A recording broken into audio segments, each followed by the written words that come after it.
gars, Moignon, c'est le personnage le plus débile de l'histoire de la fiction et je suis même pas ouvert au débat. Parfois, t'entends ce qui sort de sa bouche, tu peux juste rester figé et applaudir.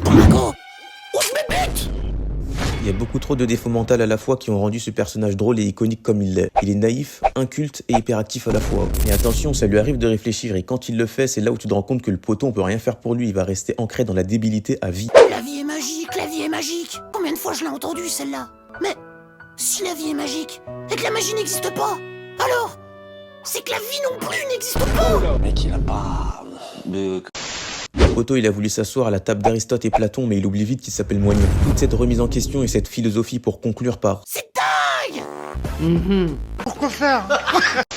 Mais la plus grande force de ce mec, c'est d'avoir transformé son défaut en une force. La débilité de ce mec l'a rendu tellement drôle et tout ça sans le vouloir. Il est même trop con pour savoir qu'il est drôle. Mais moi, ce que j'aime le plus chez Moignon, c'est qu'il a beau être débile, tu peux l'insulter autant de fois que tu veux, il s'en fout. Mais par contre, t'as pas intérêt à parler mal de sa meuf imaginaire et de sa sœur. Ma sœur? On dit pas de mal de ma sœur. J'ai pas de sœur.